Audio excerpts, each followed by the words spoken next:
I'm the last one standing at a party that ended years ago. Everyone I loved is gone. Everyone I hated is gone. My wife went first, then my friends, then even my enemies. Before they left, every single one of them asked me the same question. What's your secret, Walter? And I always said the same thing: clean food. And I believed it. But here's what I noticed: the ones who ate perfectly, exercised for hours every day, followed every rule, they left just as fast as the ones who didn't. So, what was the real difference? I've had a lot of time to sit with that question, and the answer had nothing to do with what was on my plate. Diet was never the secret to a long life. When I was your age, I thought eating right would fix everything.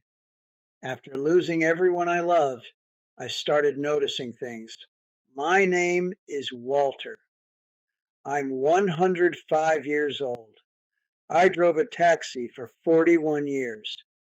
I still wake up every morning at 6 and make my own coffee. I still sit in the same chair I've been sitting in for 47 years. The chair across from me has been empty for 11 years. I stopped moving it. People come here: reporters, doctors, neighbors. They all want the same thing: the list. What do you eat, Walter? How many hours do you sleep? Do you take vitamins? I give them the list. They write it down. They leave happy. I'll give you the list too. But if I stop there, you'll leave just like they did, happy, having missed the whole thing, because every single one of them missed the point. Nobody ever sat down and asked, Walter, what kept you going after everyone was gone? Walter, how do you wake up after 105 years and still decide it matters? Those were the questions I always waited for, but nobody ever asked them. They wanted my food list, my sleep schedule. If sleep alone extended life, half the people I knew would have lived forever. Maybe you're wondering about the list too.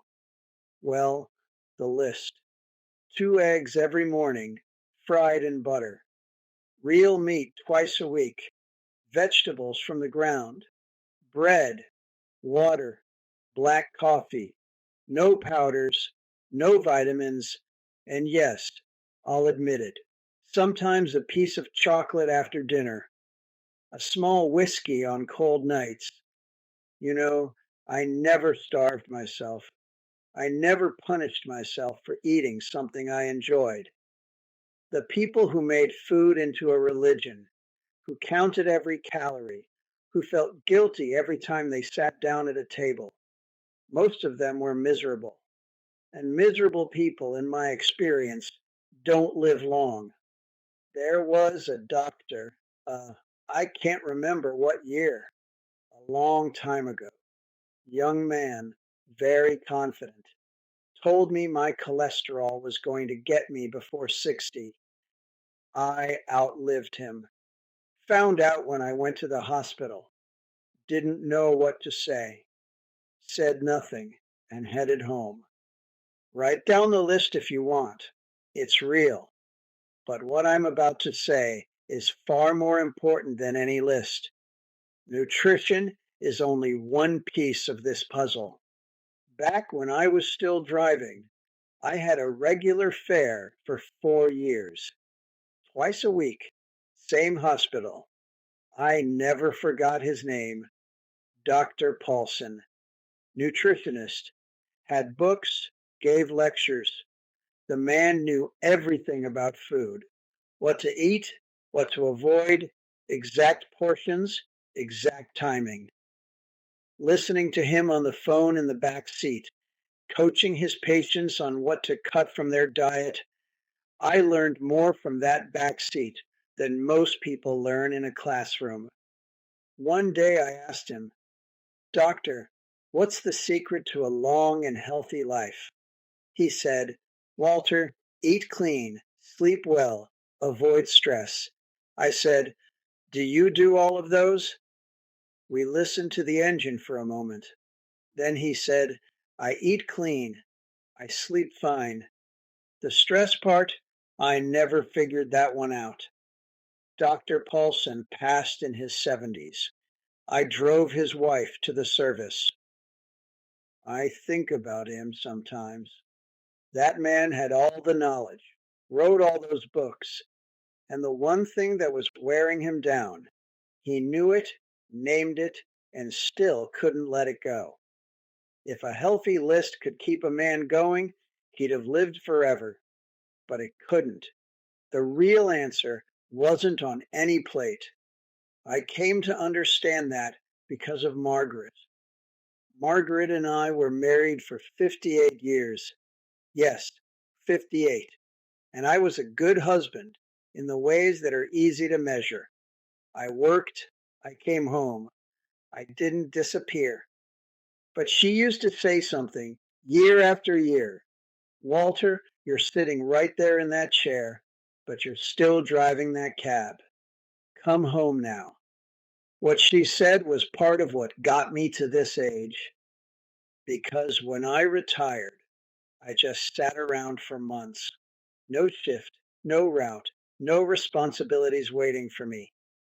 I'd wake up, make my coffee, sit in this chair, and wait for something to happen. 1 month, same thing. 2 months, same thing. Margaret would walk past, ask if I wanted coffee. I'd say yes. She'd bring it. That was the whole day. My whole life had become a retired man just waiting to go. If you have no purpose waiting for you the next morning, all you're doing is waiting to go. And that prepares the body to do just that. One morning, I walked out to the garden. I don't know why, honestly. There was a weed near the tomatoes, and I pulled it. Then another and another. 2 hours later, I was on my knees, hands pitch black, out of breath. When I came inside, she was standing at the door. She just looked at me, but I knew that look. That was the look of a woman who had been waiting.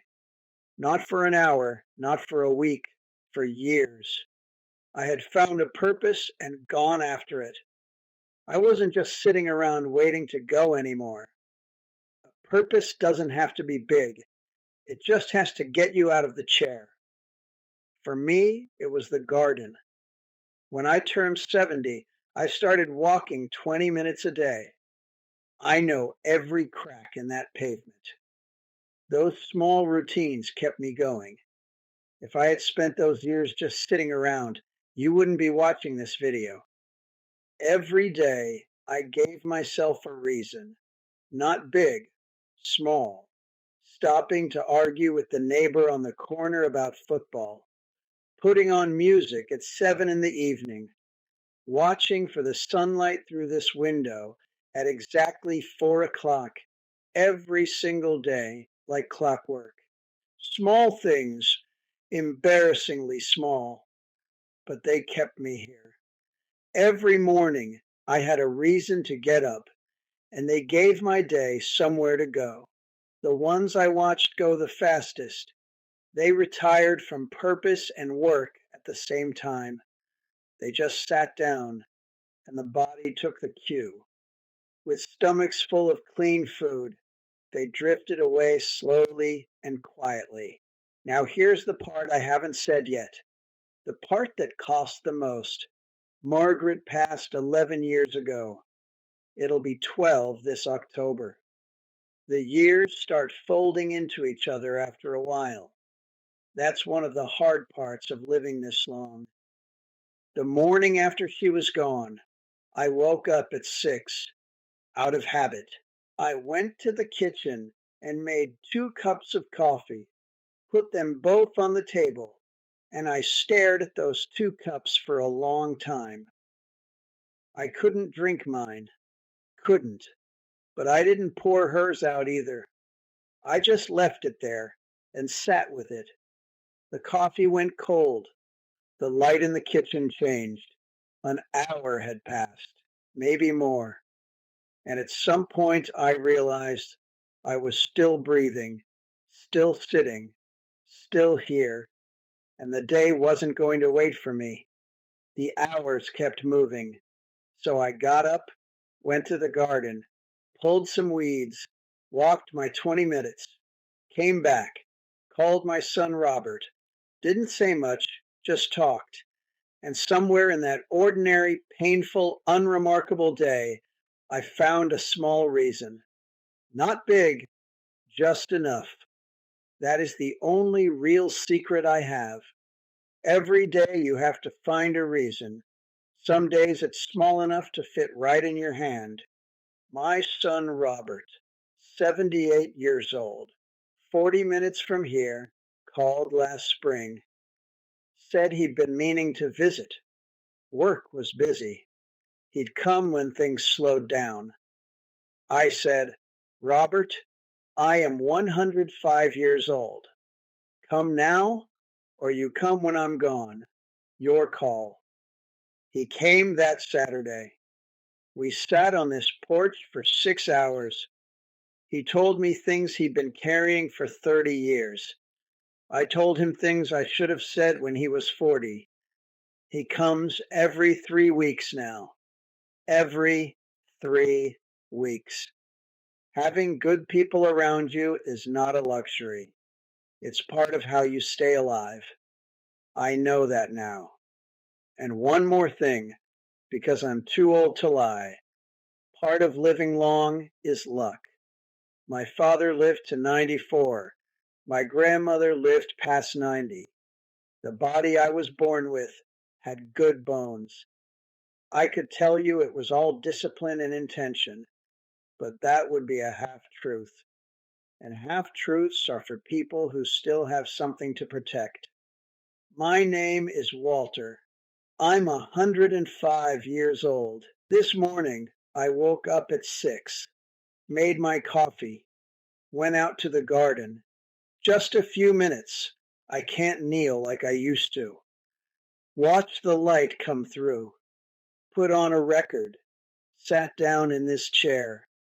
Looked at the empty chair across from me and said good morning to it, the way I do every day.